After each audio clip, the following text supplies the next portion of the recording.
Holy crap. How you guys doing? Come on. You know, you guys are learning. You're learning. You know, you see me do this enough, and you know, if we don't get it loud, Jimmy's going to say this like 3 times. It's Sunday night, Conscious Life Expo 2022. How are you doing? Go! I'm so excited for this moment. I'm so excited for you, and I'm going to make this really quick. Billy and I met, I don't know. How long ago did we meet? When did we meet? But when, do you remember how we met? No, I brought you, oh, wait, okay. So the answer is this: we don't remember.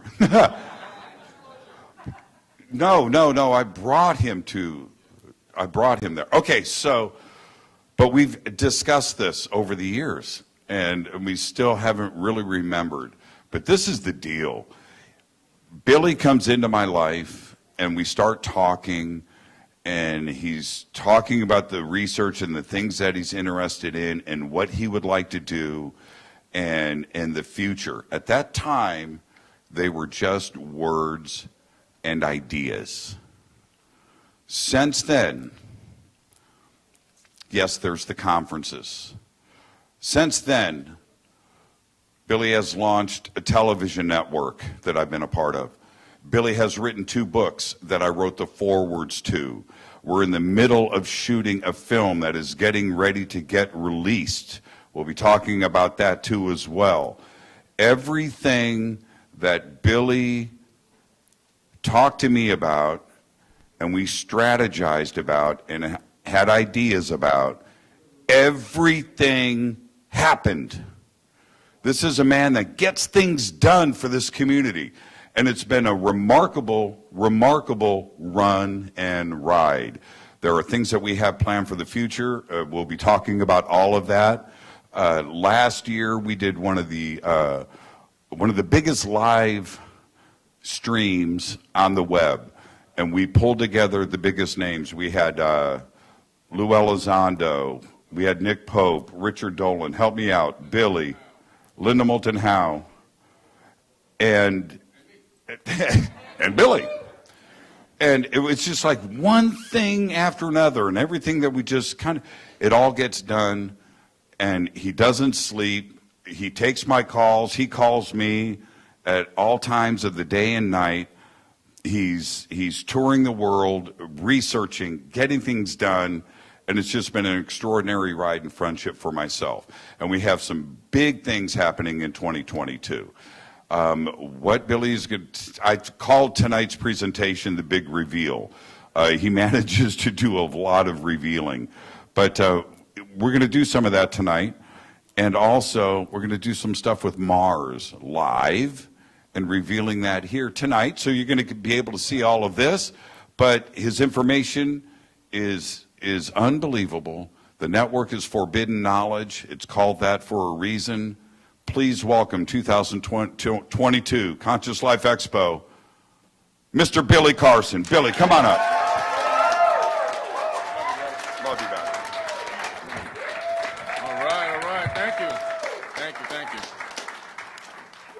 Thank you guys for coming down. I appreciate it. Let me launch this thing back into presentation mode real quick. And I appreciate every single one of you guys showing up today. I know that with a lot of the sickness that's going around, it makes it a little difficult for some people to be able to get out. But you guys made it. Okay, cool. And we're here, so that's all that matters. All right, I appreciate y'all. So how's my voice? How do I sound? Okay, good. So today we're going to talk about the Anunnaki, Atlanteans, and Mars and other anomalies in our solar system. And what I want to do is, yeah, go ahead. Thank you. Okay. Am I going to be able to see the screen? Okay. All right, perfect. That's good. Yeah, perfect. Thank you. Yeah, no, get the camera sight. Yeah, thank you. Okay, and so what I want to do is I want to build a story a little bit So some of you who may have seen some of my presentations before might see a small overlap in some information, but not a lot, because I want to build the story and take you on a little bit of a journey as to, why these anomalies are there and how I believe that they got there, okay? And so we're going to start out just first. I always have to get my shameless plugs out of the way in the beginning, because I know it's hard to stay on time in these things. Of course, I'm the best-selling author of the Compendium of the Emerald Tablets. This book has been a bestseller now for 2 3/4 years. Still a bestseller. So thank you to every single one of you that have gotten the book. If you haven't gotten it, it's been labeled as one of the most incredible books on Thoth, the Atlantean priest king, ever written, and the Emerald Tablets that he wrote are inside the book as well. It's a compendium, which means that I broke down the knowledge and wisdom of Thoth, the Atlantean, inside of the actual book, and gave my own conjecture on it, as well as a lot of the terminology. I converted it into actual modern-day physics and science, and show you the actual science articles with references, so that you can do the research for yourself. You can see it's not just coming off the top of my head. My other book, Woke Doesn't Mean Broke, another bestseller. Hey, thank you. This book, people were complaining about the fact that I was, I lived a lavish lifestyle, but I've been living a lavish lifestyle since before Facebook and Instagram even existed, before conscious community conferences and everything else. I mean, I had already made millions of dollars all the way back in the 2000s, early 2000s. So I just felt like it was something needed, that you have to understand that if you're talking about manifesting abundance, which is one of my biggest talks that I do, you should be able to manifest abundance in anything, and it should come to you at all times. You should never have a want or need for anything. It doesn't mean you're going to be a trillionaire or a billionaire, because that's not for everybody. But your basic needs should always be met. And so that's what this book is about. And then I go into a lot of financial literacy, 688 pages of financial literacy in this book. Anything you want to know about anything is pretty much in this book. This is a coupon code for my TV network, Forbidden Knowledge TV. If you're going to watch this later, you can always use your phone. You can use this QR code. You can get 30 days free subscription to my TV network. Okay, right now there's 5,200 or so shows, 12 brand new shows coming out this year, in the first quarter, and really great, amazing shows. We even have Eric Von Daniken's, what might be his last, hosted series. So he has a series called Mysteries of the Gods by Eric Von Daniken. It's an exclusive on Forbidden TV. I produced it, and it's probably, just not because he's dying right now, but just because he's up there. He's 90, going to be 90 soon, and he's starting to get really tired. He's traveled this world 100,000 times, and it's time for him to start relaxing and hand that torch over. So it's an amazing series on Forbidden Knowledge TV. And also, I have my own social media app. Jimmy was talking to you about some things. Everything I say I'm going to do. When these algorithms came out and they're trying to, censor what we want to say and what we want to talk about, I made my own social media app, Unite the 99. You can go in there, and there's also a conscious dating premium group in there. So you can go to Unite the 99, and you can go to premium. If you want to find people to date that are conscious, that are into this kind of stuff, and Anunnaki and aliens and Mars and all this kind of stuff. It's hard to go on a date and then tell somebody there's structures on Venus. I mean, I don't know. It's kind of tough. So I said, you know what? After having that experience myself and seeing that look, I was like, I shouldn't have said that. I think I went a little too fast on this one. That was maybe 3 more dates in the future, maybe. So I said, I need to make a place where people can meet and talk about these things that we all. So if you're going in Unite the 99, you're already into this stuff. There's no mystery about what you're into. So when you start talking about chakras and all kind of stuff, you're not going to get any crazy looks. And you can meet somebody anywhere in the world, just maybe even to be friends. Meditation Monday starting back up. I did it for the whole year of 2021, every Monday morning, 6 a.m.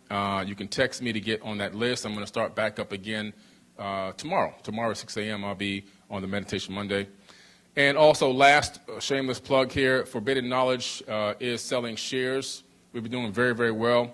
Round 1 is about to expire, and probably, I think, Tuesday or Wednesday, round 2 starts. So if you want to get shares in round 1 of the raise, there's a QR code for that. The QR code still will work for round 2. It's just that our valuation went up. You see the valuation of the company's at $20 million.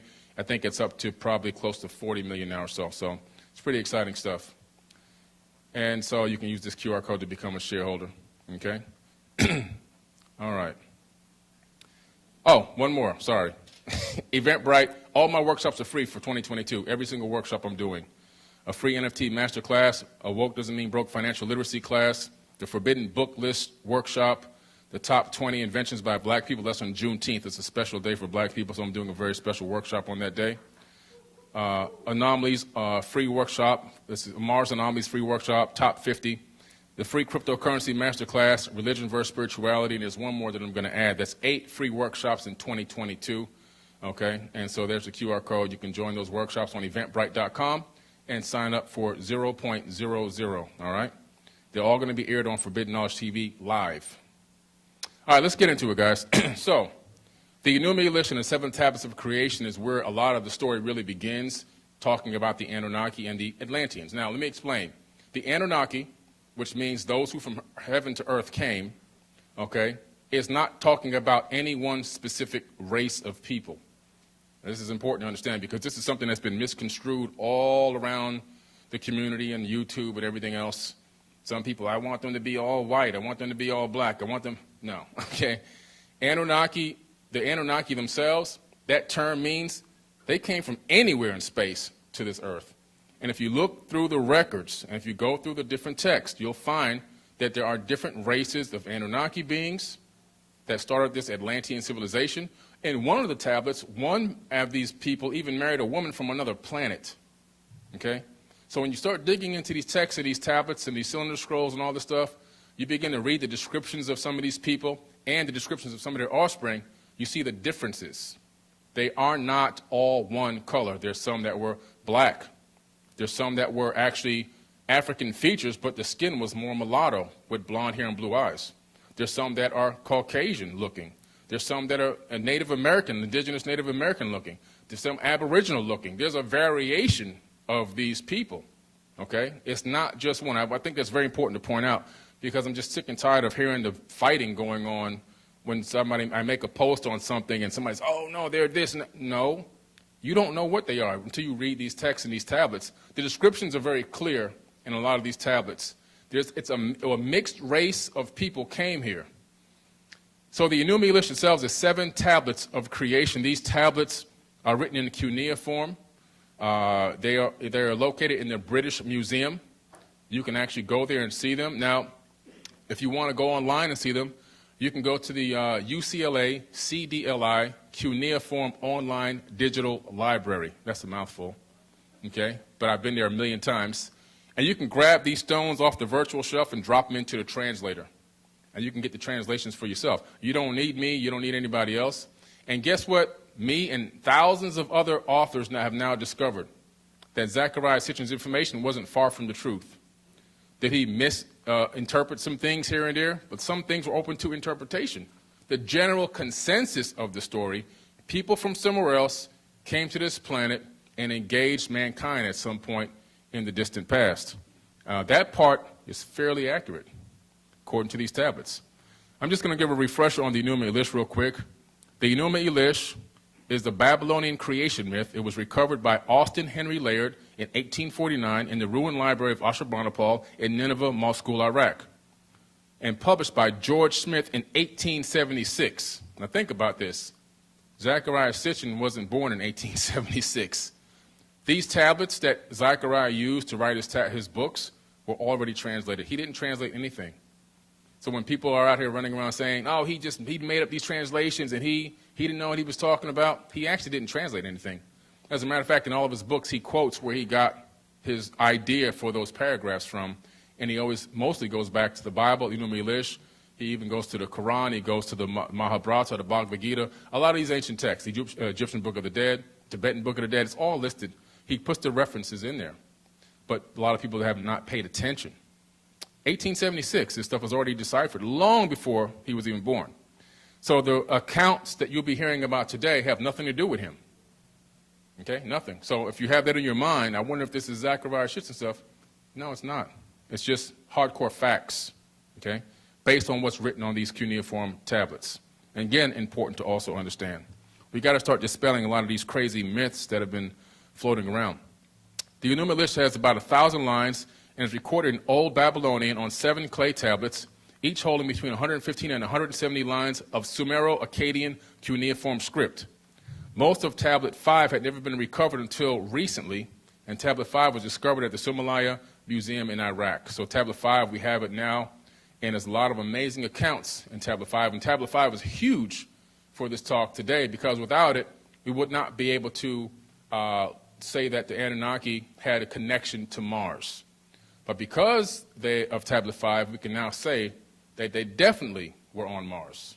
They definitely were on Mars, because Tablet 5 talks about it and in great detail. So another thing is, when you hear me say the word God in this lecture, I'm not talking about the creator of the universe. I'm referencing these people. They weren't gods. They were flesh and blood people, just like me and you, put on their pants one leg at a time. The only difference was they had more technology, a better understanding of biology, and actually, manipulating biology. And they were great chemists, and so they knew how to extend their lifespans, and they knew how to manipulate spirituality and technology together. They knew how to combine spiritual technology and utilize it. So they weren't in any way, shape, or form the creator of the universe, even though they made it into the Bible as the creators. Matter of fact, in the Bible, where you see the word singular, it really means God's S. If you go back to the original translations, you go back to Aramaic and then back converted from there, you find out that the Bible was accidentally mistranslated on purpose into a singular D, making God singular, to usher in the mindset of monotheism, which is a one God world. So this is Somalia Museum, Iraq. This is tablet number 5. Again, important for the talk today because it locks us in to the fact that these beings were talking about people on Mars. They were called the Igigi. And the Igigi were the working class of these Anunnaki beings. They were not supposed to be slaves, but they were being worked like slaves, and they got pissed. And so that's why it's in our DNA for every single one of us in here. At some point after getting a boot on your neck too long, we all fight back because it's in our DNA, because their DNA is in our body. And the Atrahasis epic. So the Atrahasis epic, or sometimes called the Epic of Atrahasis, mimics the Enuma Elish in a lot of ways, talks about the Igigi working on Mars, talks about the battle that the coup that they tried to have against Enlil and Enki over going to work and everything else, which kind of kick-started this whole genetic modification of our cousins that were here, not Homo sapien. We weren't Homo sapien yet. Our cousins, in some way, a genetic modification happened to make them do the work.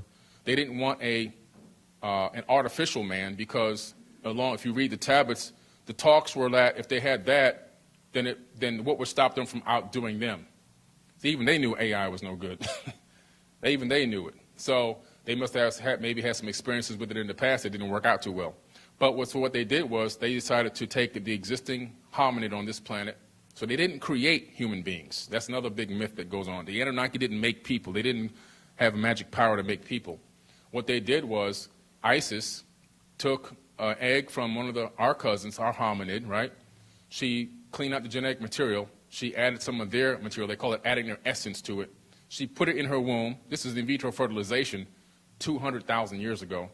She took that baby to term in 10 months, the tablets say, not 9, but 10. And there's a famous cylinder scroll of her holding up the first Adamu, and that's in the British Museum, saying, "My hands have made it." And she gave birth to the first Adamu, not the first person that ever existed, because they had a lot of people on this planet already, but they weren't replicating fast enough. They had attempted different cloning techniques, and those clones couldn't reproduce. So they had to go to a different route. And then from that Adamu line is where they begin to perfect the genetic modification. Not to create from scratch, but to genetically modify by disconnecting some of our DNA. This is why you have junk DNA. It's not junk. It's powerful stuff that they've been turned the nodes off. This is why our pineal glands are smaller, our skulls are smaller, and we've lost our connection to the planet in terms of sensing the Schumann resonance, navigating the planet through the magnetic field. We have billions of magnetite crystals in our brains, but I have no sense of direction. I get lost coming out of the elevator. So it ain't doing me no good, right? So they've done that to us for the purpose of, and then masqueraded as gods, all for the purpose of tricking us into becoming slaves. So the best slave is a person that doesn't know that they're a slave. And so if you think you're doing it in honor of the gods, and you bust your ass every single day to do that work, and you think it's going to give you some type of great blessing in the afterlife. And that's what it was really all about. It was a huge trick. Okay, now, this is a short video about the Enuma Elish, and I want to play this because the Enuma Elish, I will give some reference to this first before I play this. It is a story about the creation of our solar system, okay? Our solar system is, and I'm going to show you here shortly, is not from the Milky Way galaxy. I'm going to show you the science data on that, and you can go look it up. And so, but there was incredible about the Enuma Elish, the exact way that the scientists, the astrophysicists, have discovered that that our solar system was created. It's in full alignment with the Enuma Elish, which is thousands of years old. This one account is 7,000 years old, but it's a recopy of tablet from an even more ancient tablet. Who knows how many times these tablets have been copied over and over again, because they're broken, they get lost, whatever. So people kept making copies of the cuneiform tablets. These 7 tablets they've been handed down from generation to generation for millennia. How in the world can these people know how the planets and everything else came to be in alignment in this solar system unless they had astronomical knowledge? Okay, because back then we were supposed to be just hunter-gatherers in caves, right? Just trying to find a way to use chicken bones and chisels and stuff, trying to make our way. That's what they say. I don't really believe it myself. So I'm going to play this short video, and then we're going to move on. But this is the Enuma Elish. So it's being read, and it's being kind of visualized for you. So because I know a lot of people are visual, so you're going to get a combination of the both. This is the account of the earth and its gold. It is an account of the beginning and how the celestial gods were created. In the beginning, when, in the above, the gods in the heavens had not yet been called into being, and in the below, Ki, the firm ground, had not yet been named. Alone in the void there existed Apsu, their primordial begetter.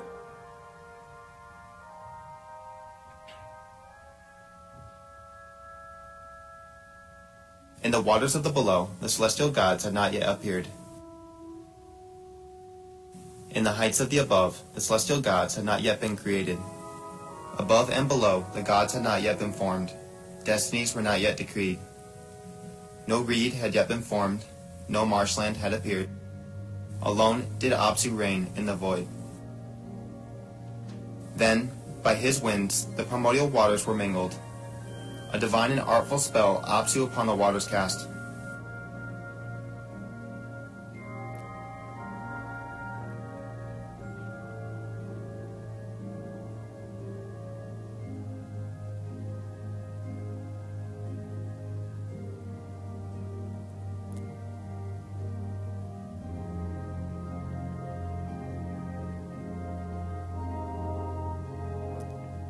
On the void's deep, he poured a sound sleep. Tiamat, the mother of all, as a spouse for himself he fashioned. A celestial mother, a watery beauty she was indeed.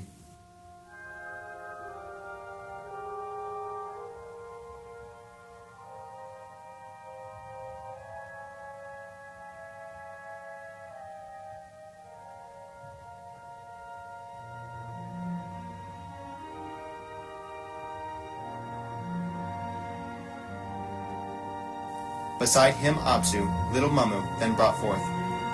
As his messenger, he him appointed, a gift for Tiamat to present, a gift resplendent to his spouse Apsu granted. A shining metal, the everlasting gold, for her alone to possess.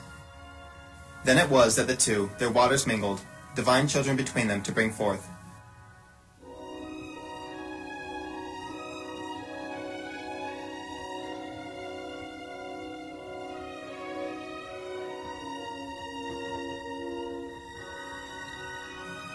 Male and female were the celestials created. Lamu and Lahamu, by names they were called.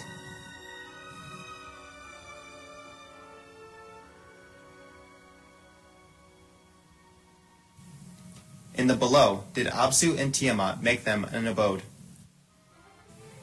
Before they had grown in age and in stature, in the waters of the above, Anshar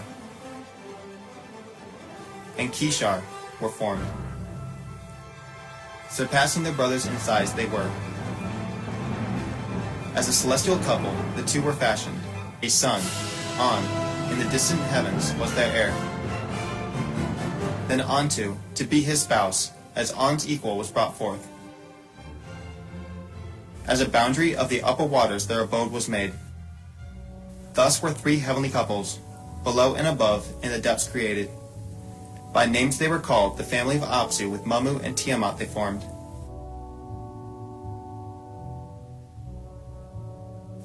At that time, Nibiru had not yet been seen. The earth was not yet called into being. Mingled were the heavenly waters. By a hammered bracelet they were not yet separated. At that time, circuits were not yet fully fashioned. The destinies of the gods were not yet firmly decreed. The celestial kinfolk banded together. Erratic were their ways. Their ways to Apsu were verily loathsome. Tiamat, getting no rest, was aggrieved and raged.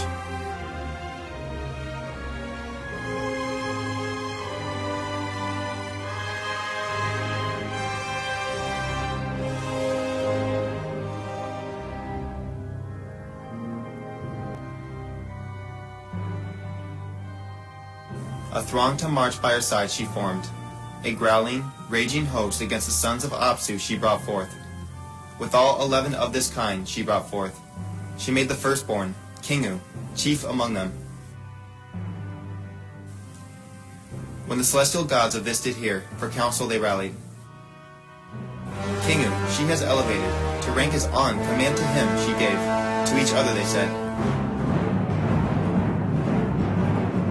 A tablet of destiny to his chest she has attached, his own circuit to acquire.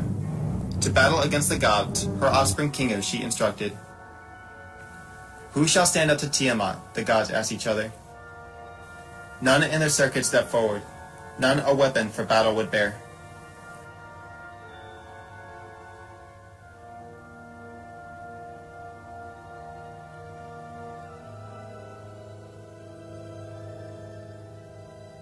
At that time, in the heart of the deep, a god was engendered. In a chamber of fates, a place of destinies was he born. By an artful creator he was fashioned, the son of his own son he was. From the deep where he was engendered, the god from his family in a rushing departed. A gift of his creator, the seed of life, with him away he carried. To the void he set his course, a new destiny he was seeking.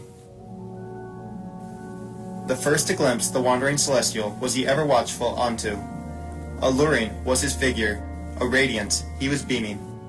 Lordly was his gait, exceedingly great was his course.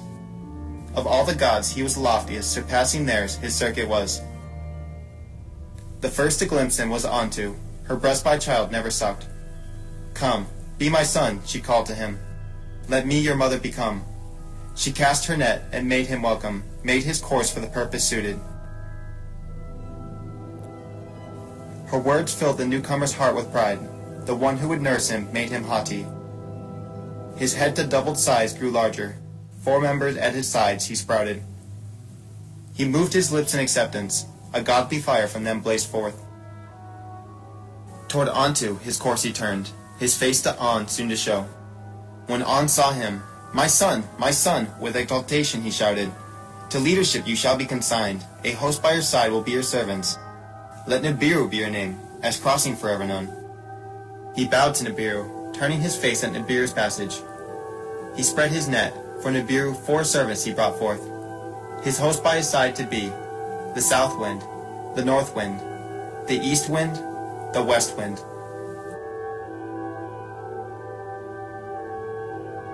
With joyful heart, on to Anshar, his forebear, the arrival of Nibiru announced.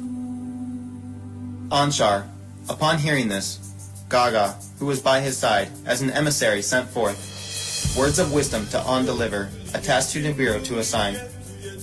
He charged Gaga to give voice to what was in his heart. To On thus say, Tiamat, she who bore us, now detests us. She has set up a warring host. She is furious with rage. Against the gods, her children, 11 warriors marched by her side. Kingu, among them, she elevated. Destiny to his chest she attached without right. No god among us her venom can stand up. Her host in us all has fear established. Let Nibiru become our avenger. Let him vanquish Tiamat. Let him save our lives. For him decree a fate. Let him go forth and face our mighty foe. To On, Gaga departed. He bowed before him, the words of Anshar he repeated. On to Nibiru, his forebears' words repeated. Gaga's message to him he revealed. To the words Nibiru with wonder listened. Of the mother who would her children devour with fascination he heard. His heart, without saying, to set out against Tiamat, him already prompted. He opened his mouth to On and Gaga, he thus said, If, indeed, I am to vanquish Tiamat, your lives to save, convene the gods to assembly, my destiny proclaim supreme. Let all the gods agree in council to make me the leader, bowed to my command. When Lamu and Lahamu heard this, they cried out with anguish. Strange was the demand, its meaning cannot be fathomed. The gods who decree the fates with each other consulted. To make Nibiru their avenger, they all agreed. To him an exalted fate decreed. From this day on, unchallengeable shall be your commandments. To him they said, No one among us gods shall transgress your bounds. Go, Nibiru, be our avenger. They fashioned for him a princely circuit toward Tiamat to proceed. They gave Nibiru blessings. They gave Nibiru awesome weapons. Anshar, 3 more winds of Nibiru brought forth. The evil wind, the whirlwind, the matchless wind. Kishar, with a blazing flame, filled his body, a net to enfold Tiamat therewith. Thus, ready for battle, Nibiru toward Tiamat directly set his course.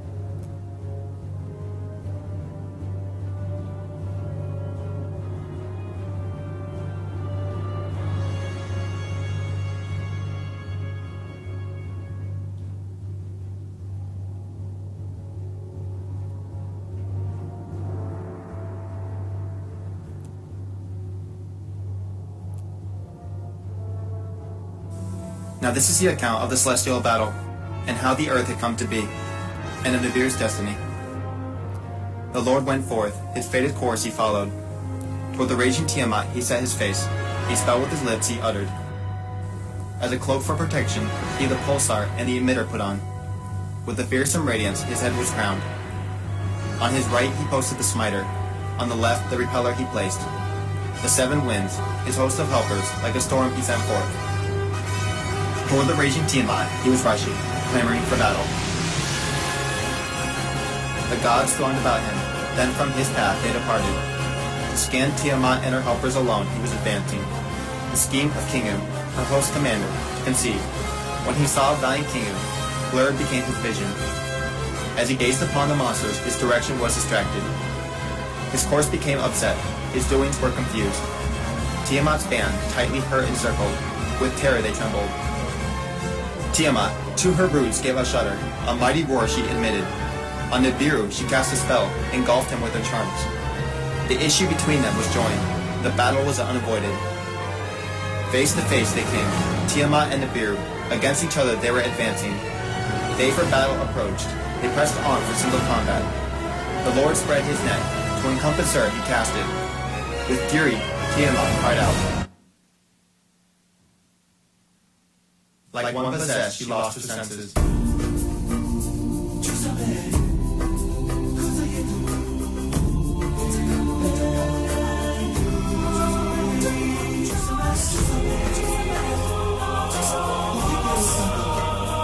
The evil wind, which had been behind him, Nibiru drove forward.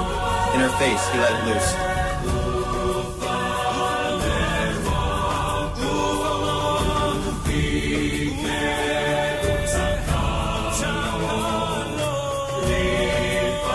She opened her mouth, the evil wind to swallow, but could not close her lips. The evil wind charged her belly. Into her innards it made its way. Her innards were howling. Her body was distended. Her mouth was wide open. Through the opening, Nibiru shot a brilliant arrow, a lightning most divine. It pierced her innards. her belly it tore apart. It tore into her womb, it split apart her heart. Having thus subdued her, her life breath he extinguished. The lifeless body Nibiru surveyed, like a slaughtered carcass Tiamat now was. Beside the lifeless mistress, her 11 helpers trembled with terror. In Nibiru's net they were captured. Unable they were to flee. Kingu, who by Tiamat was made the host chief, was among them. The Lord put him in fetters. To his lifeless mistress he bound him. He wrested from Kingu the tablets of destinies, unrightly to him given, stamped it with his own seal, fastened the destiny to his own chest. The others of Tiamat's band as captives he bound, in his circuit he them ensnared. He trampled them underfoot, cut them up to pieces. He bound them all to his circuit, to turn around he made them, backward to course. From the place of the battle Nibiru then departed, to the gods who had him appointed the victory to announce. He made a circuit about Apsu. To Kishar and Anshar he journeyed. Gaga came out to greet him. As a herald to the others he then journeyed.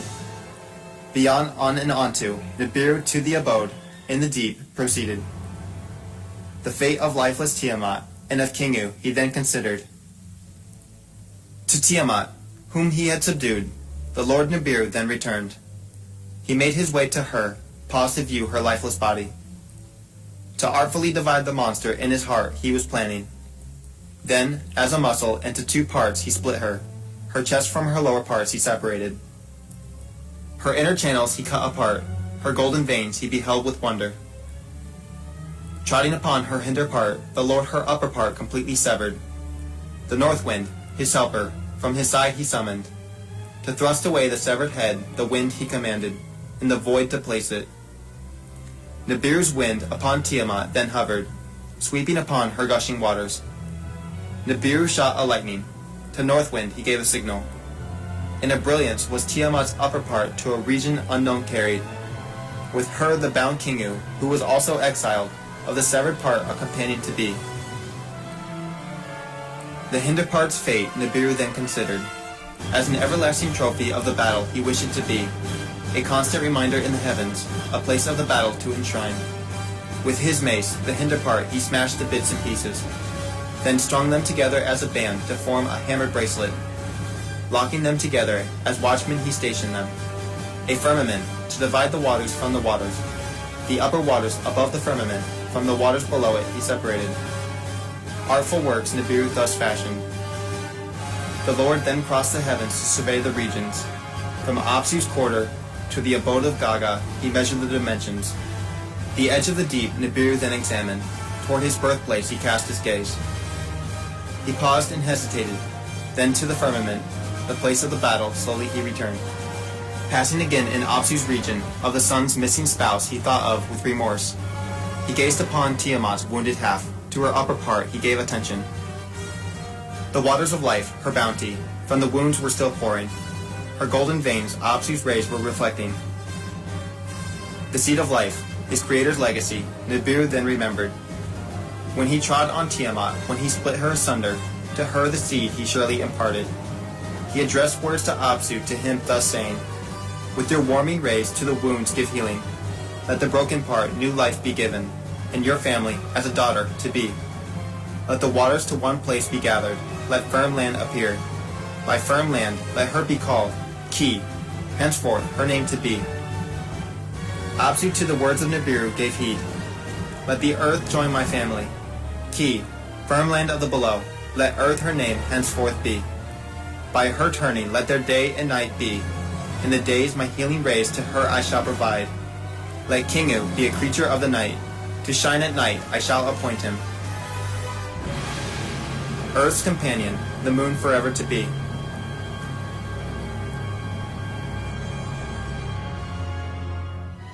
Nibiru the words of Apsu with satisfaction heard.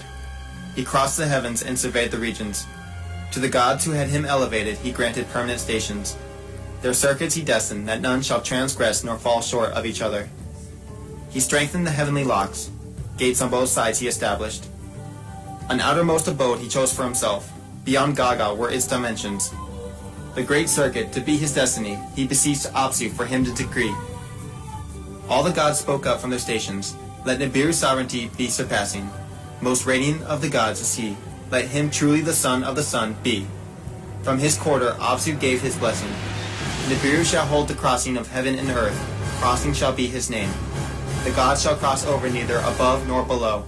He shall hold the central position. The shepherd of the gods he shall be. A shar shall be his circuit, that his destiny will forever be.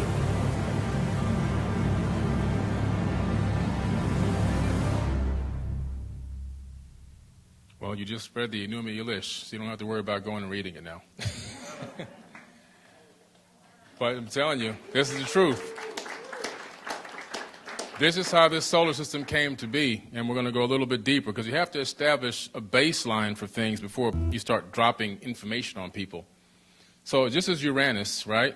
I don't want to say it the other way. I did that in the talk one time and it didn't go off too well. But it's a giant planet, obviously. It's in our solar system. It's a gas giant. And if you notice, it's tilted. It's not, the equator isn't like our equator. It's actually going head over heels.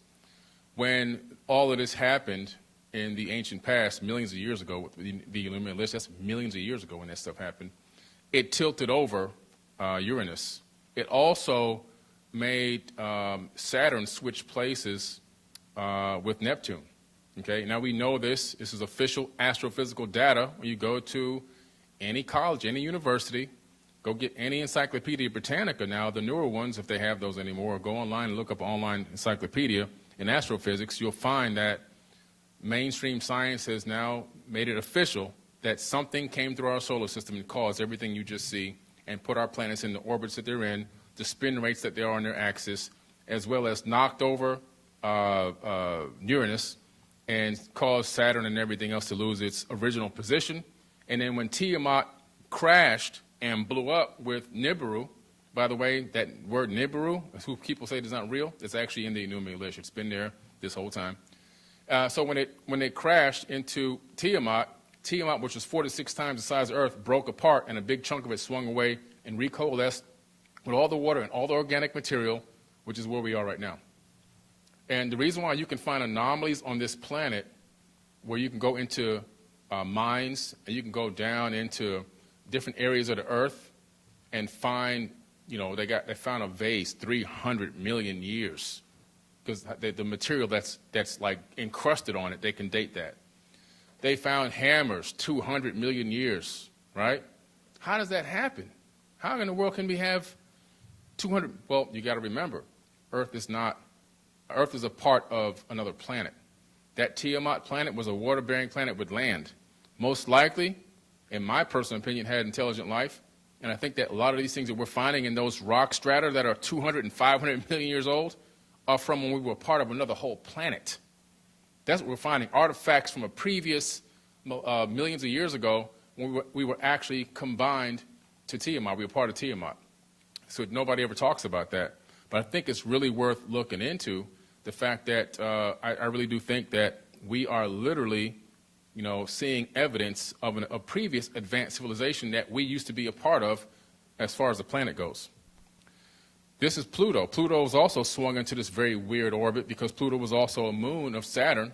And when this object came through, it took Pluto into this very weird orbit. And now astrophysics backs that and says, you know what? Yeah, it makes a lot of sense. We think Pluto was definitely a moon of Saturn, and we rewind time and rewind its orbit. We find that it used to actually orbit Saturn. And, of course, you see where we are here in the Milky Way galaxy.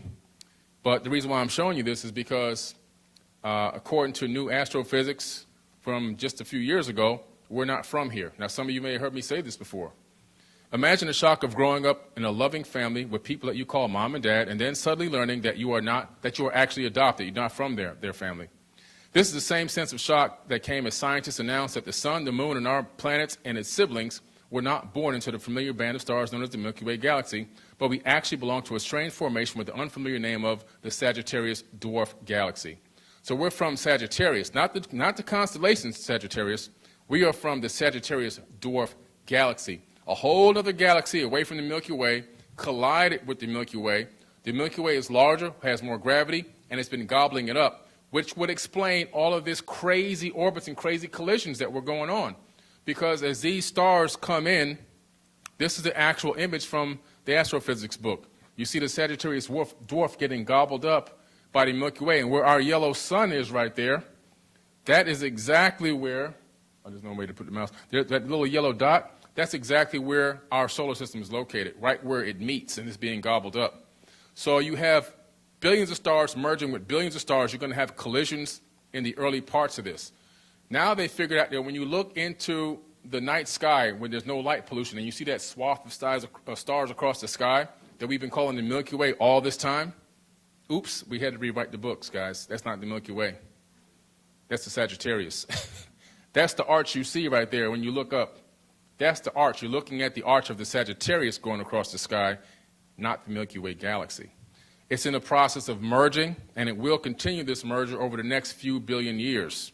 As a matter of fact, in 5 billion years, we'll be merging with the Andromeda galaxy. And they're going to, if you're around, you come back your 18th time, it'll be called Milkomeda. All right, if you choose to take that mission on. And so we talked about Tiamat. It was a massive planet. This is where we get the asteroid belt from.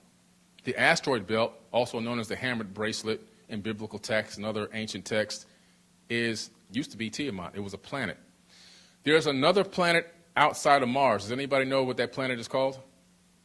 You have Mercury, Venus, Earth, Mars, and then, nope, there's one more planet before Jupiter.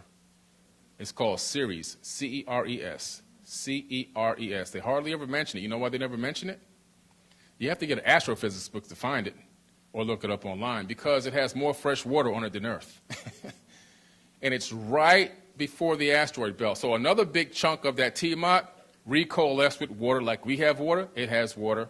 And when we flew by it about 3 years ago, the lights were on.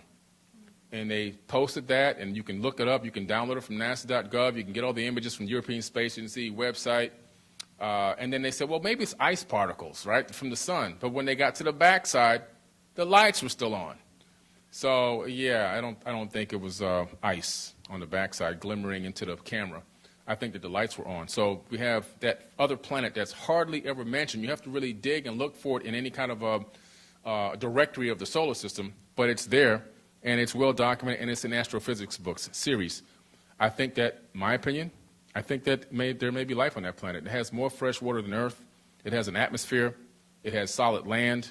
It's a perfect candidate, but you never hear them talk about making missions a series, at least to us. We don't know what they do behind the scenes. All right? So you see the asteroid belt there in between Mars and Jupiter. Right on the inside of this asteroid belt, right before it starts, is where you find the planet Ceres, if you go and look that up. This is the orbit of Nibiru, according to the Enuma Elish. And now, the reason why I've been talking about this before we get into these anomalies, which we're getting to right now, but you have to understand, and some of you may have seen me play this before, astrophysicists and astronomers have now confirmed that these things exist. 12 VP 113, jokingly dubbed Biden, get it? Corey Powell's editor-at-large for Discover Magazine in studio. How you doing, Corey? VP Biden. Right on. There we go. Correct on that. 2 images show you. This is the arrow obviously pointing to it. But there are 3 dots on here. One is red, one is green, one is blue. Right. What's significant? So this is the actual discovery image. Basically, 2 astronomers were looking, one little patch of sky very, very far away, looking for exactly this kind of thing. Stars don't move. Planets or anything that's like a planet does. So this is color-coded. This is what they saw on different nights. They're looking for one thing moving. They color-coded it to show that all these stars are staying still. This thing is moving, and the way it's moving... So this is just one... It's one object, color-coded. Is Pluto on this? Pluto's in a whole different part of the sky. So this is way out there. This is way out there. Well, this is more than twice as far away as Pluto. Unbelievable. Why does this matter, Corey? Well, there are 2 ways you can look at it. I think I look at it first of all as an exploration question. That we know where we are on Earth. We've mapped our planet.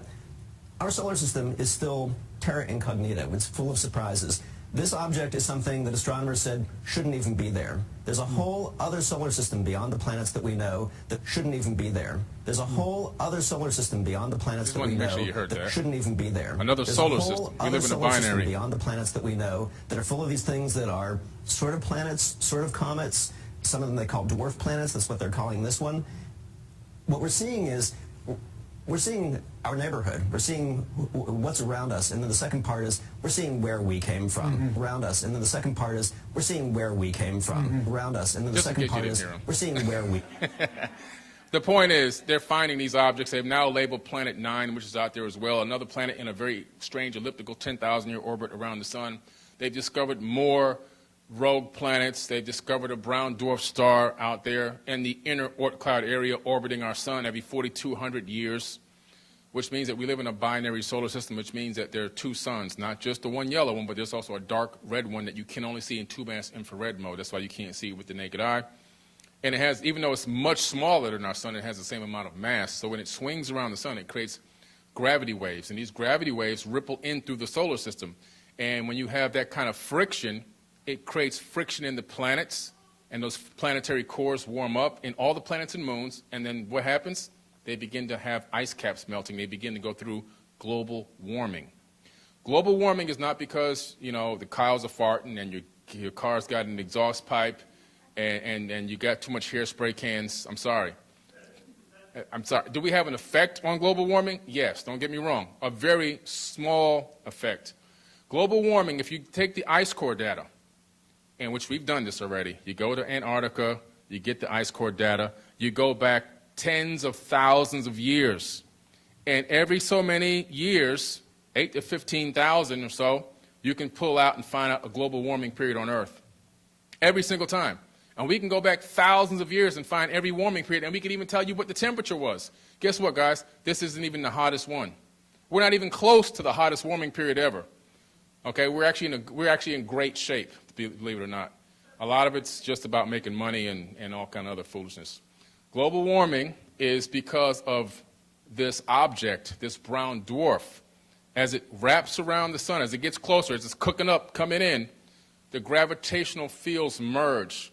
Those waves emit, these gravitational waves, they ripple in through the solar system, and whatever they hit, they generate friction. Friction generates heat. It's basic physics. It's not even rocket science. Now the EGG, okay, let's link these people to Mars. These are the EGG talked about in the Enuma Elish and the Atrahasis epic. You know, they talk about these gods that were created to do labor, that were the lower level Anunnaki people. They didn't want to be slaves, but they were forced to do a lot of work. And it got to the point where they were getting exhausted and they wanted to go to war against the kings of Earth, Enki and Enlil. They were working primarily on Mars. That was their home base according to these tablets. Not according to Billy Carson, not according to my own theories, according to the tablets. That's why I like the show thing. Everything I tell you guys is backed up by stuff you can look up for yourself. And so they were out there working on Mars, mining the resources on that planet, creating a civilization on that planet. Mars and Earth had civilizations running concurrently. We had two interacting civilizations running concurrently, one on Mars, one on Earth. Where this whole God of War thing comes up is because these people came to Earth. These are the gods these are the sons of God, because they were all sons of Anu, who was the main Godhead. That these are the sons of God in the Bible that fell from heaven to earth and rebelled against God. Enlil, Enki, and Anu were in Africa at one of the very first gold mines which have been discovered, called Adam's Calendar. It's about 200,000 years old according to the dating, around the same exact time that the tablets say the genetic modification happened to human beings. Right? And so they wanted to go to war because they were tired of doing the labor. And to stop this war, Enki said, I have an idea. We can take the existing hominid on this planet. We can add our essence to it. We can make it do the labor, do the work. And eventually they talked about it, and an agreement was made. The war was staved off. But before they left, they took some women with them. It's the tablets. I mean, this is in the Bible where the sons of God made it with the daughters of man. They took these women, they made it with the daughters of man, they created the Nephilim. Right? And so they were like, there's no women on Mars. They were like, we got to take these women. I'm dead serious. I'm dead serious. Some of these tablets read like, you know, like some crazy stuff. I can't say what it is. There's kids in here. Yeah, they get deep in some craziness. A lot of inbreeding and things like that going on. But we're getting to the part now. I'm just trying to establish a baseline for you. So Thoth himself, who was the Atlantean priest king, he was one of the sons. He was the son of Enki, the brother of Marduk, who was also known as Amun-Ra. So Amun-Ra was Thoth's brother. Amun-Ra was evil, and Thoth was nice and kind. Enki was nice and kind, but his brother Enlil was evil. So you have this yin and yang you see appearing all the time, right? But Thoth claims to have built the Great Pyramid, which is very important because he ruled over the land of Chem for 14,000 years, one person. 14K he ruled. This is not according to Billy Carson. That's according to the Egyptian Book of the Dead, not according to me. I'm only giving you the facts. I'm just regurgitating the facts that I learned myself from reading and studying. So he claims to have built the Great Pyramid. That statement comes from the Emerald Tablets that he wrote 36,000 years ago. Okay? And he said, "In it I built it my knowledge of magic science." That translates into advanced technology. And he built it so that when he returns from Amenti, it will still be there. Amenti is his place where he goes into his rejuvenation chambers to rejuvenate his bodies. He said he would walk amongst men, but unlike a man. And the secret to their immortality was the fact that they knew how to create clones of themselves, and then they knew how to even rejuvenate the clones when they got old and dated. They would put them in these chambers and rejuvenate those bodies, and they would hop into another sleeve. They would transfer their consciousness into another body. If you think that sounds strange, you got to read my book, because DARPA has already done that. DARPA with the Avatar project. It's a military project where they connect a soldier in a bunker to a field robot. They transfer his conscious to like a symbiotic link and operate the field robot in the field. And the only thing that happens if the field robot gets blown up is the link is severed, but the soldier's still alive. Then you look at the 2045 project, which I cover in my book, which is Ray Kurzweil out of Russia. He's got the 2045. They've already taken a monkey and transferred its consciousness into a computer. The monkey's body is gone and dead. The monkey is alive, eating bananas, climbing trees, thinks it's alive. Okay? The step 2 by 2010, which passed, was to transfer a human into a robot, which I'm pretty sure they've done by now. And by 2045, the goal is to use a stem cell from a person's body by taking a skin cell, cultivating it into a group of stem cells, and then from there, you can actually turn that stem cell into a clone of yourself up to any age you specify, and then transfer consciousness. The only thing that was stopping them from doing this before was data storage, but now that we have DNA hard drives, Microsoft created the first one, data storage isn't even a problem anymore, because we know that 1 gram of DNA can store 433 petabytes of data, an incredible amount of data, and DNA hard drives can solve everything from teleportation, self-replicating systems like you see on Star Trek. You just walk up to it and say, "Give me a glass of tea," or whatever, and it just creates the glass and the tea inside of it to whatever temperature you specify. It's all about storage capacity. We already have the technology to do that. We didn't have the storage capacity. Now we have that too. So transferring consciousness, not that hard to do anymore. We know how to do it too. So who is this guy? He was the master of all arts and sciences, perfect in all crafts, ruler of the 3 worlds. He ruled over 3 worlds at once, scribe of the gods and keeper of the book of life. Thoth Hermes Trismegistus, 3 times the greatest, the first intelligencer. He was regarded by the ancient Egyptians as the embodiment of the universal mind. He would go around and he would teach people all over the planet. The first part of the Emerald Tablets, he's told by his father to go to the land of Chem. The Great Flood had just happened. Well, the water started residing from the Great Flood. His dad said, "Go there, find the ancient temple, and rebuild civilization in the land of Chem." That's Egypt before it was called Egypt. It was called Chem. He goes there. He says he descends down to the ancient temple. He's not in a boat that sails out and then goes up the shore. He descends he sees it beneath the ship, and he says, "We descended to it." When he opened the door and came out, these people came to attack him, and he raised up his staff, and he sent out a ray of vibration, which froze them in their tracks. Sounds crazy? We have the same technology now. We have that.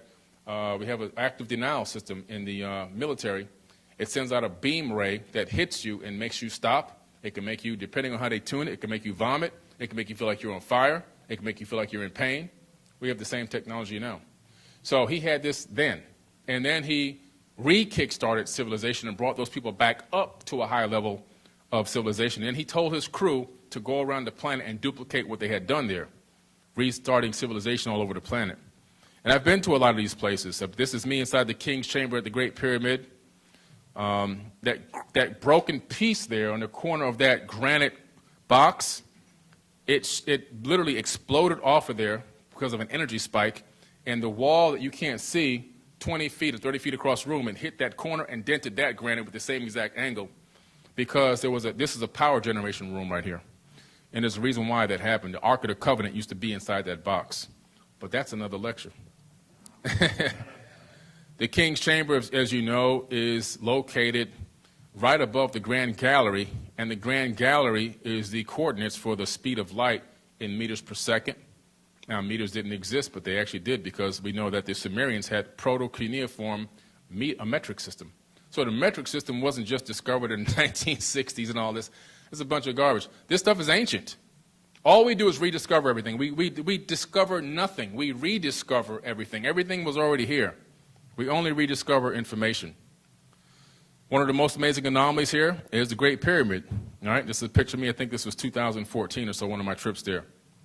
You can calculate so much from this pyramid. The pyramid itself is a multifunctional stone computer. You can calculate the tropical year. The length of the base side is 9131 pyramid inches measured at the mean socket level. It gives you 365.24 pyramid cubits. That's the days in a year. The perimeter of the base divided by 100 equals 365. The tropical year can be calculated as well. I mean, it's incredible. You can calculate, so even the sidereal year can be calculated based on the measurements built into the Great Pyramid. This pyramid was not just a power generator, not just a portal generator, not just the home of the halls of Amenti underneath. It was also something for us today to fully realize the knowledge, the wisdom that it took to build something like this. This pyramid has so many calculations, I can do a 3-hour workshop just on the calculations inside the Great Pyramid in its construction. Somebody had a supercomputer, and they said, I want this list of 1,000 things to be built into this design. And they inputted that information, and then the computer spit out the architectural floor plan, and this was built. And that's how, they got it.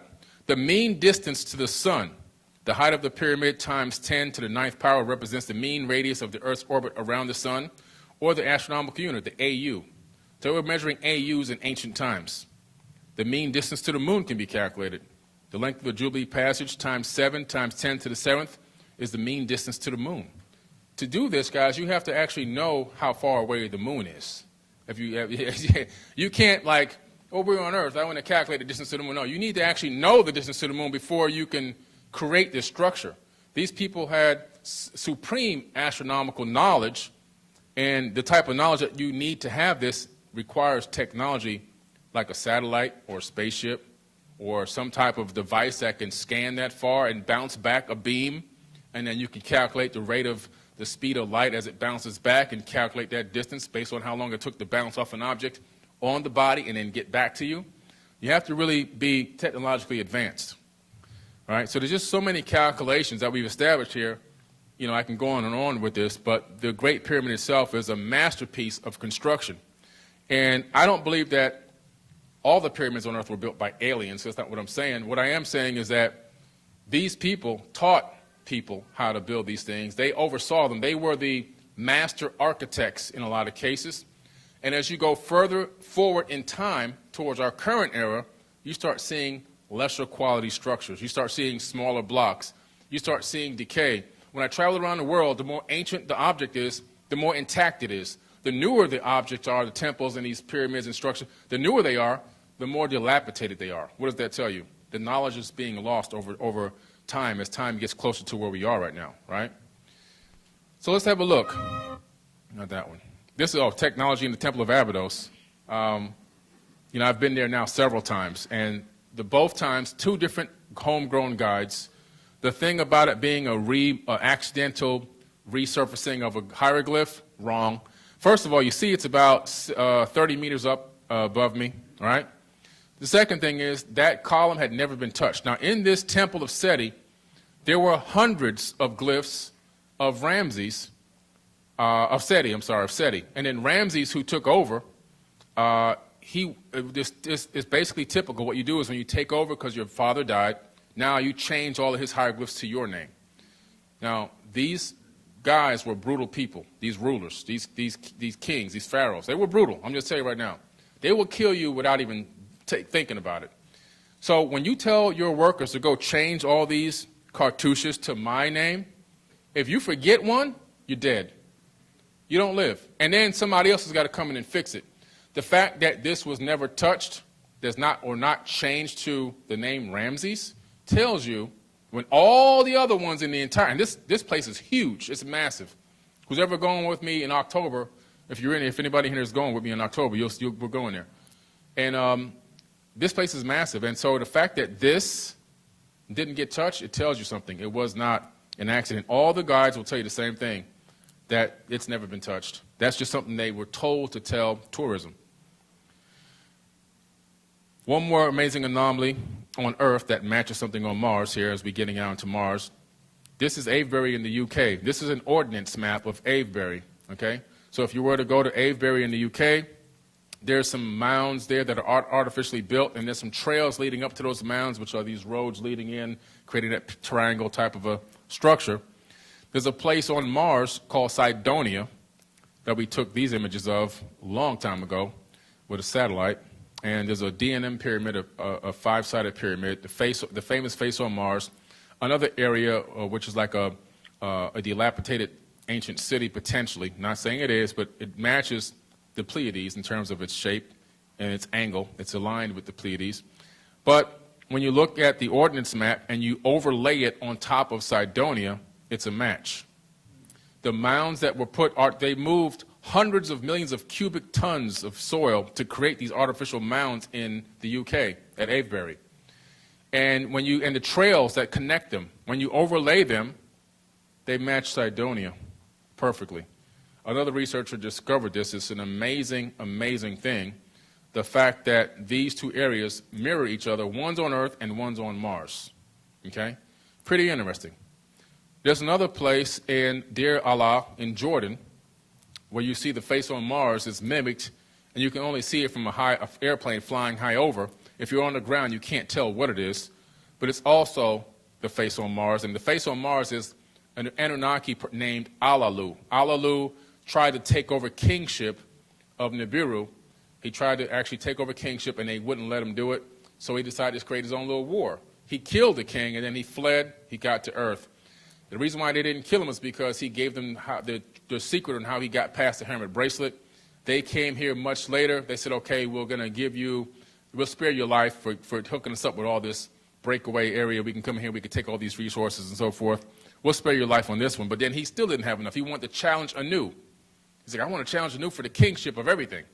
So I said, Anu said, okay, well, let's do this then. They went to battle. And this Alalu, he was defeated by Anu. And when he was on his knees in defeat, now these guys, they would battle naked according to the tablets. They strip down and they get butt naked to fight. I told you they were kind of weird. I don't know why you just, I would have protected that area, I thought. But anyway, this guy jumps up and bites it off and swallows it. So they sentence him to death. And these faces are his temples. One's on Mars where they sentence him to die, according to the tablets, and there's one mimicked here on Earth as well. Crazy, crazy stuff. I mean, I don't know why somebody would make this stuff up 8,000 years ago. I just don't know if I'd sit around and go, that sounds like a good story to push into clay. I don't know.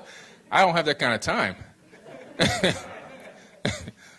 So it seemed like a war ensued far after that. A big war happened. This is where the Atlantean War kind of really happened. There was this big conflict where Amun-Ra wanted to take over his kingship on Earth early. Okay, this is Marduk. He's in the Bible. He's in the Torah. This guy's well known, but nobody's really paying attention. So I got to get the word out. And so he wants to take kingship over before the era of Pisces. When you see the people with those fish on the back of their cars, they think it's representing Jesus, but it's actually representing the era of Pisces owned by Amun-Ra, the god or the Anunnaki god, if you want to call him that brought in and ushered in monotheism. He ordered Akhenaten, Pharaoh Akhenaten. He would rule from the sky in his sky ship, in his Aten. He would rule. He told Akhenaten, I want you to take all the faces off everything, all the other gods, erase all their faces. Those were his relatives. I'm the one and only true God. This is an ancient text. That made it into the Bible thousands of years later. There'll be no other God but me. I'm a jealous God. That's all Amun-Ra. Nobody else but him. And so if you ever wonder why a creator of a universe would sound so mean and crazy, that's because it wasn't him. It wasn't it, because I don't think there's a him either. It was this guy, all right, that did this. And this is why when you go to Egypt, you'll see all the faces are destroyed. All the, everything is chipped away. Not all of them, but probably 70%. It wasn't because white people didn't want black people to know that there was black people in Egypt. I'm sorry. I mean, I know that's, when I first heard that, I was like, what sounds, man? But then when I went there years ago, I learned the truth. That's not what happened. What happened was, in ancient times, so they got so pissed off at Akhenaten, they kicked him out. This was the original Moses. This is who Moses was. It wasn't the other person. That was a bad copy of a story. But Akhenaten was kicked out. There were no slaves in Egypt, by the way. Everybody worked on their own accord. They had insurance policies. They had payroll. We found the records. All the records are there. They got paid for this stuff. They had they had insurance for broken bones. They had everything. And but he said, okay, I convinced all these thousands of people that there's only one God and to follow me, and so we out of here. So he leaves, but what happens? He takes the Ark of the Covenant with him out of that box that exploded inside the king's chamber of the Great Pyramid. That's where the power source was. He took it with him. That's when the Pharaoh was like, oh, we got to go get this. That's our power. Without that, we're done. Back to the Stone Ages. That's when they fled after him, but they didn't cross the Red Sea. That's another mistranslation by accident on purpose to give the story a little bit more dramaticism, He crossed the Sea of Reeds, if you look at the right translation, which is a much smaller and much closer sea, much easier to cross. And if you do a geological rewind, a data rewind, you find that there was an actual an earthquake, a very big earthquake around that time frame that would have caused a tsunami. What happens when a tsunami meets a body of water? It sucks all the water out. And you can walk on dry land. I remember there was a tsunami that I watched on YouTube where the beaches were dry for like 4 hours. People were way out there. People were like, the news people were like, you guys should get out of the sand, out of the, that's going to come back. And so same thing happened, I believe, is what happened there. I think that, the timing was perfect, obviously. Now, if somebody caused that, on purpose, that I can't tell you, but all I can tell you the facts, the Sea of Reeds, not the Red Sea. We got to stop promoting the wrong information. It just keeps getting passed down from generation to generation.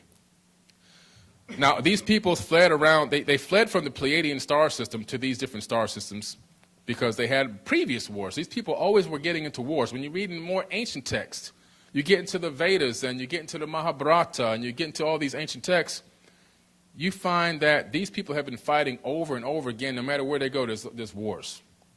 Maybe that's why Earth is like the way it is. We just were warring DNA inside of our body, so they injected too much of that warring stuff into us, and we're just crazed with it, right?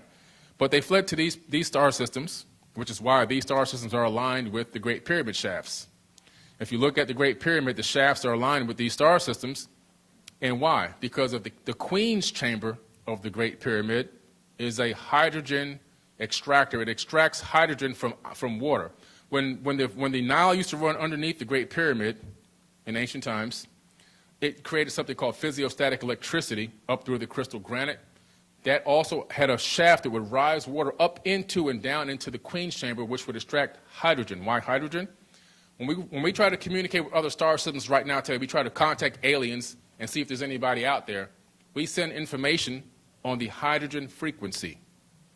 Now, why are those shafts on the side of the pyramids aligned? Because they would shoot hydrogen frequencies that were piggybacked with data, information, whatever the communication was, out to those star systems. That was a communications device. So, again, the Great Pyramid had a lot of functions. That's the Pleiades there. When I was in Australia, there were a lot of great hieroglyphs there, incredible hieroglyphs, proto-Egyptian hieroglyphs. I went out there and saw them with my own eyes. And they told an incredible story of a mothership with little UFOs coming out of them. The story of two brothers traveling from Egypt to go to Australia. And one brother got bit by a snake. The other brother had to save his life. He couldn't do it. He mummified him there. He turned a stone into a mummification table, which is still there today, out there in the woods in the middle of nowhere. And then they returned to Egypt. When I got to Egypt in 2014, I saw the story of them returning from Australia. So I had to go here with my own eyes, and this picture I took myself. The glyphs have now been authenticated by the Board of Antiquities of Egypt, Cairo Museum. that they are, because of the patina inside the crevices of the glyphs, 5,000 estimated years old. So Egyptians in Australia. Akrotiri, Greece, more evidence of ancient civilizations out there, that these Atlantean cultures, this is the Greek people actually say this is an Atlantean civilization covered by volcanic ash. It's an incredible dig site. If you have a chance to go to Santorini, take a tour to Akrotiri and go to this 3-mile dig site. You're going to see some incredible things. The same people that built the Great Pyramid, Thoth the Atlantean, he left Egypt and went to Teotihuacan, went to Mexico. Now, the Teotihuacans were named by the Mayan. Mayan said these people are Teotihuacans. I'm going to tell you something that might shock you, some of you it might not. The Mayans and the Aztecs didn't build anything. And that you will learn when you even go to Mexico. The guides themselves will tell you this. There's a time scale. The Mayans and the Aztecs built nothing. They inherited what was already there. They didn't even know who built it, so they called them Teotihuacans. They gave them the names. When you look into the tablets, you find out that Thoth was ordered by his father to go here and build this structure. They align with the Orion, just like the Great Pyramid, and the Pyramid of the Sun, which is behind me. I'm on top of the Pyramid of the Moon. Behind me is the Pyramid of the Sun. It's exactly the same size as the base of the Great Pyramid and 50% the actual height of the Great Pyramid. And here I am in the Chichen Itza at the Pyramid of Kukulkan, which is also owned by Thoth the Atlantean, which has a lot of amazing properties. But I want to get into, before we run away, one thing before I go in. These Aborigine people, who I had the pleasure of meeting and talking to, the elders, their verbal handed-down history for thousands of years is that they were brought here and seeded on this planet by Pleiadians. That is their history. That's what they've been taught. Thousands of years. They claim that they were the first people on this planet, even before Lemuria, according to them. Okay? Evidence in these people, now we're getting to the evidence. Evidence in these people, of these advanced beings being on this planet, are all around us. We just aren't paying attention. This was a craft that crashed thousands of years ago into the Baltic Sea. It looks kind of like the Millennium Star Wars ship, even though it's not. We're just, for reference point. But this is the object at the bottom of the sea. I went to put some thoughts together on this. It was discovered sometime spring, early summer 2011. It showed up on major media in August. Fox News and CNN run it. Now, this was on Fox News, CNN. They normally don't broadcast these kind of things, but this thing was so amazing. I was actually in a documentary called The Baltic Sea Anomaly. I was in that documentary. And we had the privilege of interviewing the actual ship that went and took these images. And he went back again and dove and took a piece of this ship, this thing away. And they've analyzed it. And it's definitely not organic, or it's not stone and rocks. It's something that was created by intelligence. When they got close to it, all of their equipment would die. The batteries would drain on their equipment, their light bulbs on their flashlights and all that. They sent the sub down there. That got drained. They had to keep going back over and over again to get a good amount of footage and finally get a chance to get close enough to clip off a piece of this thing. They went down there in diving suits a few times. It was very hard to do this. It took a lot of time and I think it cost them about $250,000 to $300,000 just to go try to get a piece of this ship. But it's there. Oh, I don't know the total depth. That's a good question. It's probably mentioned in the doc. If you look it up, I think it's on Forbidden Knowledge TV. You can look it up. That's a good question. Now, we know that they had flying machines because we had Vimanas. We know that they had the Vimanas. And so these Vimanas are, evidence, in my personal opinion, of machines that fly. They even left behind a lot of the floor plans to these things. So with all that being said, now I'm going to go into... We're going to go in here. This is worldwidetelescope.org. And so right now we're going to go have a quick look around here on Mars. Let me get in here to, let's see here. I got to get to panoramas.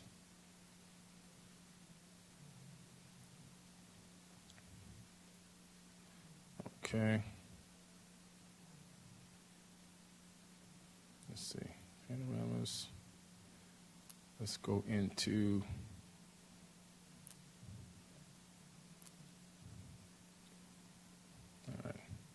let's go into McMurdo Valley. There's a McMurdo Valley in Alaska. pretty amazing that to name this McMurdo. It's loading a little slow, but it's loading.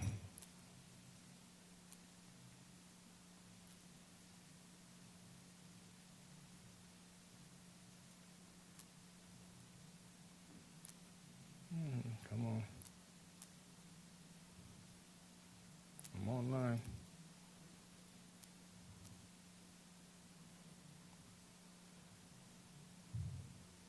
You can do it.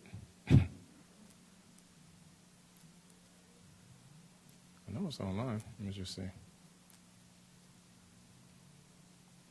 looks like I'm online. Let me refresh this one. Yeah, okay. All right, let's go.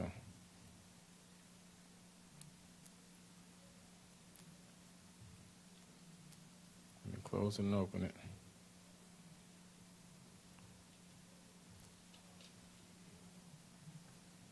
You can go to worldwidetelescope.org, and you can go in here. It's a free access site to all the space probe data that ever been out. I found this a very long time ago, and that's how I got into anomaly hunting.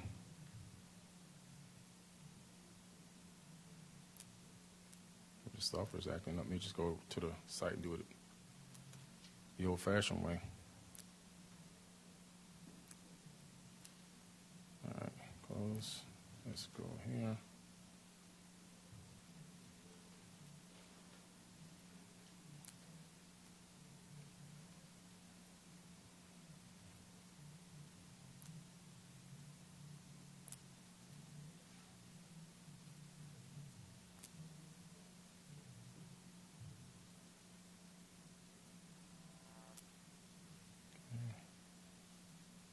Spirit.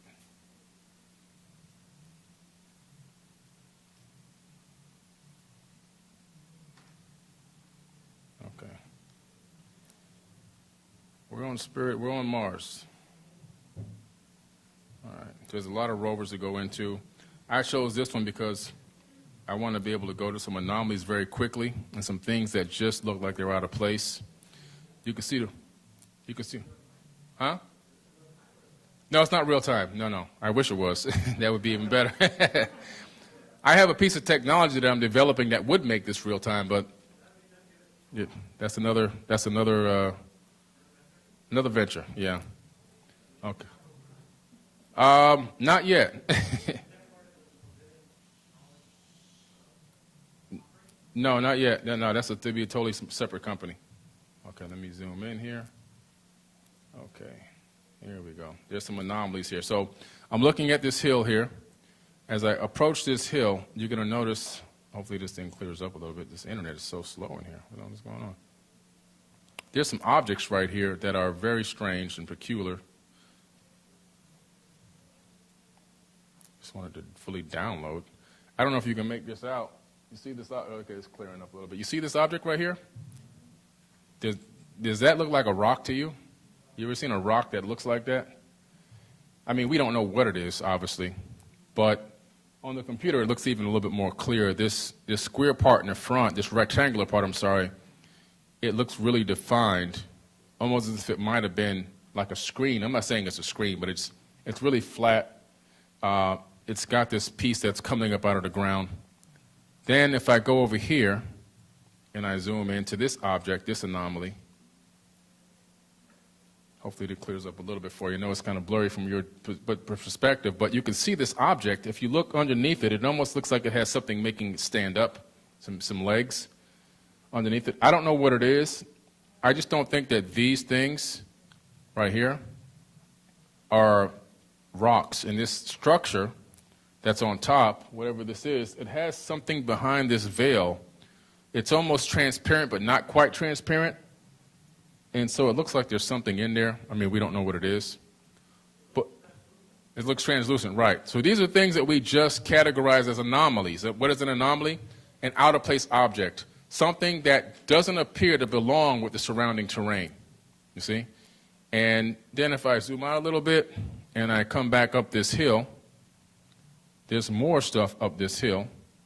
And there's just thousands of things in here. You see this object right here? It actually starts here, and it goes behind these rocks, this sand, and then it sticks out here, almost like a wing, even I don't know, I'm just saying that, I don't know what it is. And then it actually continues a little piece sticking out back here. So another anomaly, something that just doesn't look like it should be there. You know, and there's just, you know, one or two or three things that just are very bizarre. There's another object here. Let me see where we are here before we're running out of time a little bit. Then I got to show you some images and then we'll be done. Let me see. Let me zoom out. Let's go to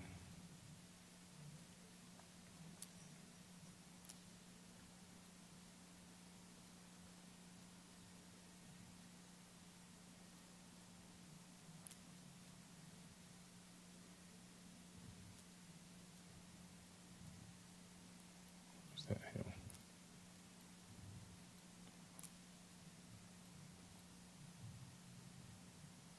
Is that object? What is? Oh, here we go. Got it. So this object right here, this hill looks like it's cluttered with junk. Whatever this is very bizarre. I'm see if I can make it a little bit bigger without getting it too blurry, because the more you zoom in, the more blurry things are getting. I've never seen a rock that looked like that. I just never seen a rock like that, man. I think that this is a debris field. This is debris. This is debris. I think this is all debris of something. And when you look at the history of Mars, you find that the equator has shifted in a 45-degree angle, which means that it's had a pole shift of some sort. And the reason why is because when it was orbiting Tiamat, Tiamat exploded. Mars was a moon of this Tiamat planet. When it exploded, the debris hit Mars on one side, tilting its orbit, and that's why one side of Mars is charred and one side is smooth. And that's why they had a global catastrophe on this moonlit habitable planet, okay? Yeah, that's millions of years ago, yeah. And so it's pretty interesting. So, but the beautiful thing about Mars is it's still habitable, in my personal opinion, even though it's harsh. It's very harsh. So now I'm going to get in here to some of these images before we wrap up and show you some of these anomalies. This is on Mars. I know it's very hard to see because it's been blown up, but this is a very odd structure right here, an odd-looking thing. We don't know what it is, but it doesn't look like a rock. This looks like a dilapidated structure. You can see angles. You can see that it looks like it was obviously partly destroyed, but it's sitting out there, out in the open. It has 90-degree angles. It has some structure. It has what looks like a base here to it. This object, you find a lot of these carved faces. If you go into the anthropology, the astroanthropology aspect of this, every time we find one of these carved faces, we always find an entrance to like a cave.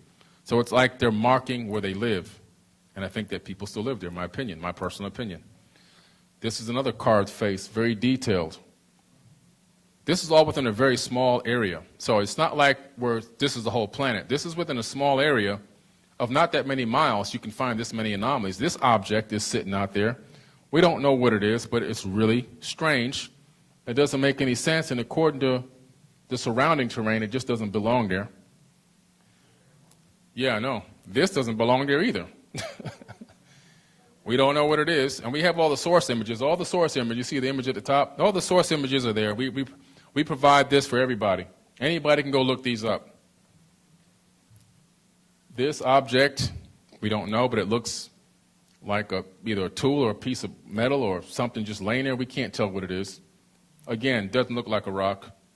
This object doesn't look like a rock to us. You know, us meaning my team of anomaly hunters. You'll find faces that represent every race on Earth. This face looks African, right? And that's the whole side of a mountain. That's a giant terraformed mountain. It's giant. This face looks Native American. Very pronounced, right? What's that doing there? This is bizarre. We don't know what it is. I mean, of course, they make things so blurry sometimes, but it's just bizarre. I thought it was worth pointing out. You see a Caucasian face. Okay? Got all the faces up there. This object is bizarre. You can see the geometry in it. Something laying out there broken. Here goes another one. Somebody that looked like they didn't make it. And looks in the upper area here. This looks like maybe even a baby or some small being was there. All right. Gotcha. Okay, 0. He said 0 minutes. I'm going to just take 1 more minute. This object right here is very reminiscent of the Djed from Egypt. And you see what that does. You see these Djeds. These are in the ancient Egyptian museum in Cairo. This is your electric wires outside your house. And then they put the Djed inside the Ankh. Why? Because the Djed pillar Ankh is what they use to key code your human biological signature to the portals that they used to walk through. Only the elite of the elite had access to that. And here's an Egyptian, carved into the side of Victoria Mountain on Mars. That's plain as sight. You can see it. It's not even a question. And here are your cousins. Okay? We don't know what those are, but they look like they might be looking at the camera. And the last one here is this fallen over statue. You can even see the bottom where the pegs used to be mounted on something. You can see the ornate design on it as well. So there's life on Mars, still currently and potentially, obviously, ancient life in the ancient past. I just wanted to paint that picture to you and show you that Mars was the god of war for a reason. That's the last image that Spirit rover took. And that is a war machine, all right? And that's on Mars. So that's all my time for today. I hope you guys enjoyed it. Thank you. Appreciate it.